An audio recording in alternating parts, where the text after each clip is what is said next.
오늘도 반갑습니다. 맛있는 글씨 글맛입니다. 오늘의 주제는 움직임입니다. 쉬엄쉬엄 갈 착이라는 글자를 알아볼 텐데요. 예전에도 설명했던 글자인데 오늘은 좀 더 내용을 보강해서 설명할 예정입니다. 예전엔 이 글자를 책받침이라고 불렀죠. 물론 그렇게 배워서 그랬습니다. 그런데 이건 쉬엄쉬엄 갈 착이라는 글자로 다른 글자들과 합쳐질 때는 마치 니은처럼 받침으로 쓰이는 모양이라 착받침이라고 부릅니다. 책받침이 아니라 착받침입니다. 이름 그대로 쉬엄쉬엄 간다는 뜻을 가졌습니다. 길을 걷는다는 뜻으로 이 부수와 만나면 모두 움직이는 뜻을 갖습니다. 오늘은 착과 만나서 쉼없이 움직이는 뜻을 가진 글자 10개를 알아보겠습니다. 그럼 오늘의 글자 여행 시작합니다.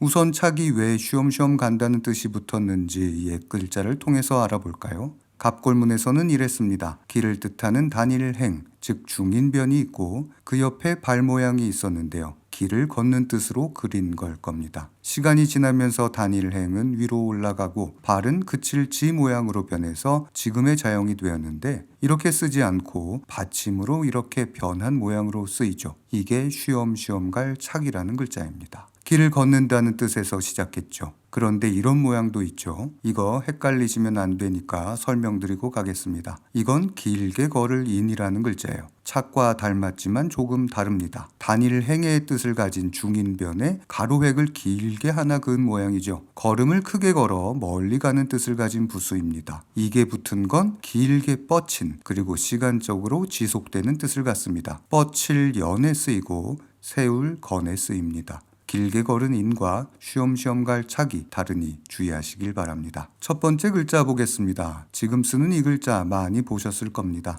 옛 글자의 모양은 이렇습니다. 새가 있고 발이 있었는데 시간이 지나 옆에 길이 생겼어요. 그리고 자형은 이렇게 변해서 새추 옆에 착이 붙은 모양입니다. 이건 새가 걷는 뜻을 가졌습니다. 그런데 새의 다리는 해부학적으로 뒤로 움직일 수 없는 구조를 가졌습니다. 그래서 새는 앞으로만 움직일 수 있어요. 물론 날개짓을 통해서 뒤로 날 수는 있겠죠. 옛날 사람들은 새가 종종 걸음으로 앞으로 걷고 뛰는 모습을 보고 이 글자를 만들어낸 겁니다. 그래서 이게 나아갈 진이에요. 앞으로 움직여 가는 뜻입니다. 본래 뜻 자체가 앞으로라는 뜻을 가졌지만 앞전과 만나서 전진이 되고 하나의 목표를 향해서 앞으로 쭉 가는 건 직진이라고 하죠. 물론 뒤 후를 붙여서 후진이라고 하기도 하는데 엄밀히 말하면 후와 진은 어울리지는 않지만 뒤로 가는 뜻으로 쓰이고 있죠. 뒤라는 뜻은 이제 소개할 다음 글자와 더 잘 어울립니다. 두 번째 글자는 이렇습니다. 이번엔 쉬엄쉬엄 갈 착이 그칠 간이라고 하는 글자를 받치고 있는 모양입니다. 괴이름 간이라고도 부르는 이 글자, 그칠 간이 뭔지 알면 뜻을 알 수 있겠죠. 옛 글자의 모양은 이랬습니다. 이게 뭐냐면 멈춰서 뒤를 돌아보는 사람의 눈을 그린 겁니다. 그래서 멈춤의 뜻을 가지는데 뒤를 돌아보며 멈춘 거예요. 여기에 쉬엄쉬엄 갈 착이 붙었습니다. 착은 움직임이라고 그랬죠. 그럼 이 글자는 뭘까요?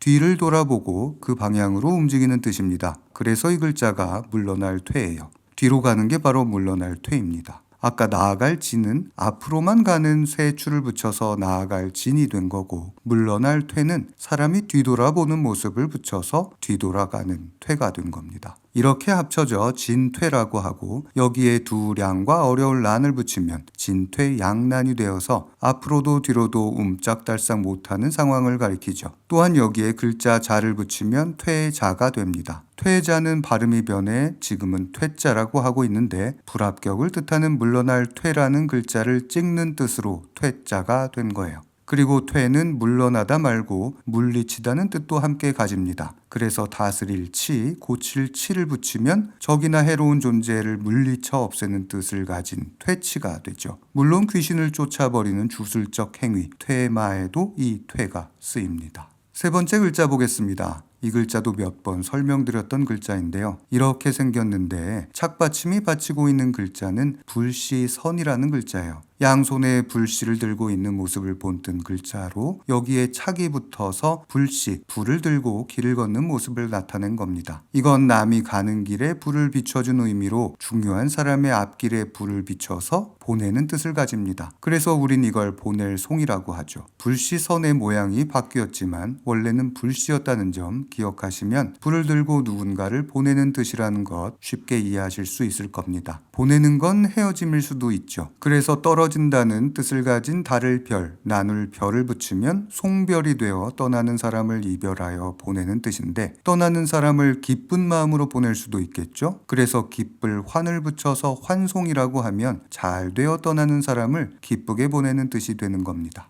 네 번째 글자 보겠습니다. 사람을 보냈습니다. 그러면 빈자리에 누군가 오겠죠. 가는 사람은 보내드리고 오는 사람은 맞이합니다. 이게 맞이할 영이에요. 왜 맞이하는 뜻인지 착받침이 받치고 있는 글자를 알면 되겠죠. 이 글자는 나앙이라는 글자입니다. 나라는 뜻이에요. 원래는 바란다는 뜻을 가졌던 글자로 앙망의 앙의 옛 글자입니다. 그런데 나를 위한 바람이죠. 그러다 보니 이 글자는 나 본인을 뜻하는 앙이 되었습니다. 도장인과 헷갈릴 수 있는데 도장인은 여기에 줄이 하나 더 있는 모양이죠. 착받침이 나앙을 받치고 있습니다. 그래서 이 글자는 나를 보내는 뜻이 됩니다. 내가 움직이는 거죠. 내가 앞으로 나아가는 뜻입니다. 사람이 올 때 내가 앞으로 나아가서 맞이하는 뜻을 가졌어요. 그래서 이 글자가 맞이할 영입니다. 아까 환송이라고 했는데 여기에 다시 환을 붙이면 환영이 되어 오는 사람을 기쁘게 맞이하는 뜻이 됩니다. 그래서 옛 것을 보내고 새 것을 맞이한다는 새해 인사로 방금 설명한 보낼 송과 함께 써서 송구영신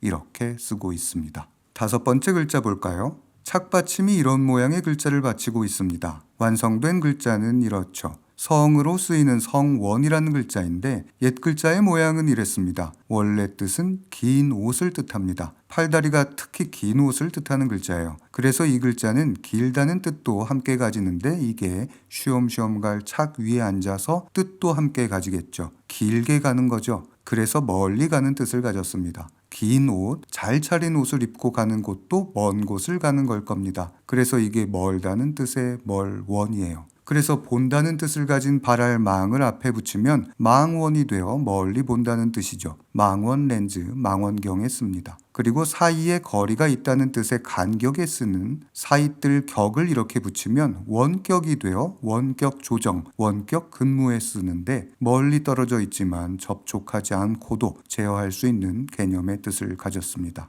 이렇게 멀원은 긴 옷의 뜻을 가진 원을 받치고 있어서 길게 간다, 멀리 간다는 뜻에서 멀원이 되었답니다. 여섯 번째 글자는 이미 예상하셨겠죠? 이렇게 생겼는데 멀원의 반대 뜻을 가진 가까울 근이라는 글자입니다. 이번엔 도끼 근을 받치고 있습니다. 여기서 도끼 근은 진짜로 소리만 가진 글자예요. 그럼 이게 왜 가까울 근이냐 물으실 수 있어요. 뜻을 착에서만 찾아야 하는데 설문회자에서 소개한 이 글자의 옛 글자는 이랬습니다. 그칠 지 밑에 도끼 근이 있었어요. 여기서 그칠 지는 간다는 뜻을 가진 발이라기보다는 멈춘다는 뜻, 그칠 지라는 이름 그대로의 뜻을 가졌습니다. 가다가 멈춘 겁니다. 멀리 안 가고 가서 바로 멈춘 뜻을 가졌어요. 그러니 가까이 있겠죠. 그래서 가까울 근이라고 하는 거예요. 거리가 짧은 뜻이 이 글자의 본래 뜻이었습니다. 떨어진 간격을 뜻하는 거리를 붙이면 근거리가 되어서 짧은 거리, 가까운 거리를 나타내고 장소, 지방을 뜻하는 모방을 붙이면 근방이 되어서 부근, 가까운 장소의 뜻으로 쓰입니다. 물론 장소를 뜻하는 고처를 붙이면 우리가 훨씬 더 자주 쓰는 말 근처가 되죠.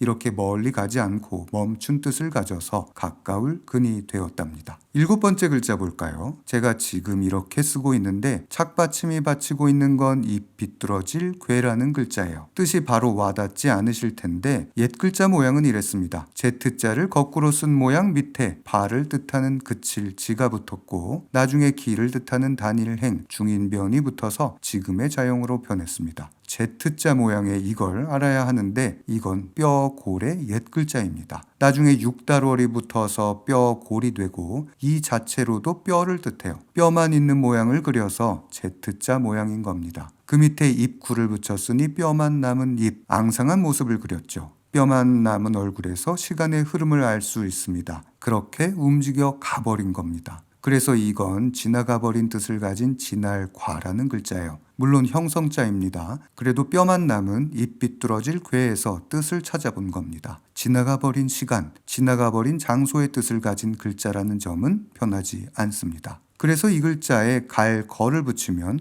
과거가 되어 이미 지나간 때가 됩니다. 또한 여기에 절반의 뜻을 가진 반을 붙이면 과반이 되어 반을 지나간, 반을 넘은 뜻으로 과반수에 쓰이죠. 이렇게 지날 과는 넘어버린, 기준을 넘은 뜻도 함께 가집니다. 그래서 빠를 속을 붙이면 지정된 속도를 넘은 과속이 되고, 먹을 식을 붙이면 너무 많이 먹은 과식이 되는 거예요. 8번째 글자 보겠습니다. 이번엔 쉬운 글자, 다들 아시는 글자를 써보겠습니다. 착받침이 머리 수를 받치고 있는 모양입니다. 이 글자 갑골문을 보면 바로 이해가 됩니다. 이렇게 사거리 모양을 그리고 이 안에 사람 인을 넣은 게 바로 이 글자입니다. 사람이 길을 가는 모습을 본뜬 글자예요. 그래서 우린 이걸 길도라고 부릅니다. 사거리는 시간이 지나서 단일행이라는 글자가 되었죠. 그리고 여기에 발을 붙인 게 착받침이 되었고, 사람 이는 사람의 머리를 뜻하는 머리수로 모양이 바뀝니다. 그래서 지금의 자형이 된 건데요. 원래는 길이라는 의미만 가졌는데 이게 사람 인에서 머리수로 변한 이유가 있지 않을까요? 네.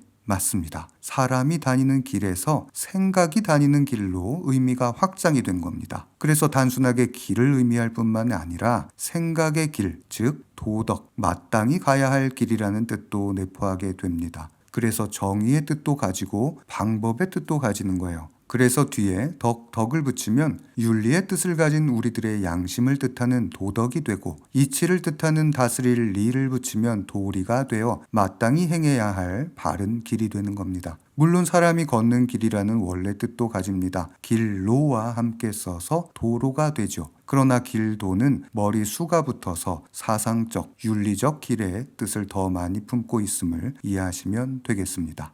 9번째 선정한 글자는 바로 이 글자인데요. 종꼭지 용이라는 글자를 착받침이 받치고 있습니다. 옛 글자 모양은 이렇습니다. 갑골문에서는 잘 안 보이는데 금문에서는 종의 손잡이 모양이 살아있고, 소전에서는 지금 자형의 모습이 잘 나타나 있죠. 앞으로 움직여 나아가서 종을 친다는 뜻을 가진 게 이 글자예요. 우리가 언제 종을 칠까요? 뭔가를 끝냈을 때 종을 칩니다. 임무를 완성한 거죠. 그래서 이 글자는 아무런 막힘이 없이 달성한 뜻을 가지는 통이라는 글자입니다. 우리나라 예전에 과거 시험에서는 수미양가가 아니라 대통, 통, 약통, 불통 이렇게 나눴는데, 대통이라고 하면 크게 통하는, 크게 합격했다는 좋은 점수를 뜻합니다. 그래서 여기에 아까 나온 지날 과를 붙이면 문제없이 지나가는 뜻을 가진 통과가 되죠. 또한 소통할 소를 붙이면 대화, 이야기라는 뜻을 가진 소통이 되어 커뮤니케이션을 의미합니다. 소통할 소는 따로 시간을 내어 설명할 기회가 있을 겁니다. 이게 생소하다 할 때도 쓰고 간략히 줄인 소략이라는 말에도 쓰거든요. 주제에 벗어나니까 다음에 설명하도록 할게요. 그런데 통할 통은요, 통하였느냐 이런 대사와 제목처럼 남녀간의 통하는 뜻도 가졌겠죠. 그래서 간음할 간을 붙이면 간통이 되어 불륜을 뜻하는 말에 쓰이기도 합니다. 통할 통을 알아봤습니다.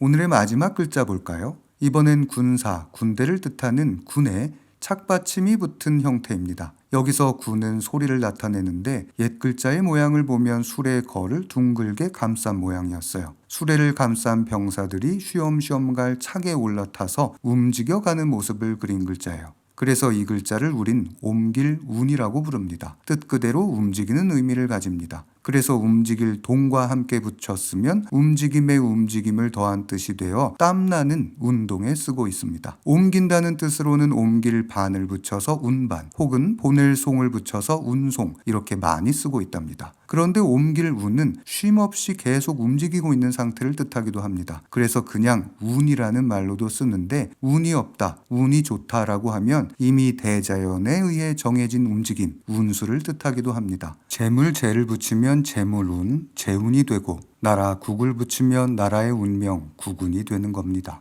마지막으로 밥을 먹고 기운이 돋는 기운, 기를 붙이면 기운이 되어서 우리가 기운내라, 힘내라 하면서 쓰고 있답니다. 여러분도 기운 내시길 바랍니다. 오늘도 논어에 나오는 사자성어 하나를 소개해드리겠습니다. 오늘 소개했던 글자 진할 과가 들어간 이야기인데요. 공자의 제자 중 하나인 자공이 공자에게 묻습니다. 사와 상 중에 누가 더 어진 사람인가요? 여기서 사는 자장이라는 제자, 상은 자하라는 제자의 이름입니다. 그리고 누구 숙이 붙고 어질 현이 붙어서 누가 더 어진 사람입니까? 하고 물었어요. 그랬더니 공자는 사야 과, 상야 불급이다 라고 했는데 이 뜻은 사는 과하여 지나치고 상은 불급하여 미치지 못한다 하면서 답을 하죠. 그런데 자공은 공자의 말을 한 방에 이해하지 못하고 또 묻습니다. 연즉 사유여 하면서 그러면 자장이 더 나은가요? 하면서 물어요. 기준을 넘었으니 자장이 더 나은 것이 아니냐라고 물은 겁니다. 이때 공자가 하는 말이 바로 과유불급입니다. 여기서 오히려 유라고 쓰인 글자는 같다는 뜻으로 쓰였습니다. 즉 과함도 미치지 못함과 같아서 좋은 게 아니다 라고 말한 거죠. 과유불급을 지나침이 미치지 못함보다 못하다 하면서 해석하는 경우도 있는데 이건 틀린 해석입니다. 어느 정도인 기준의 범위를 벗어나는 것도 미치지 못하는 것도 똑같이 잘못이라고 공자는 지적하고 있습니다. 오늘은 쉬엄쉬엄 움직이는 뜻을 가진 착이 받침으로 붙은 착받침이 붙은 글자들을 알아봤습니다. 여러분께 도움이 되는 시간이었길 바랍니다. 더 좋은 영상 놓치지 않기 위해 구독을 추천드립니다. 오늘도 봐주셔서 감사합니다. 맛있는 글씨 글맛입니다.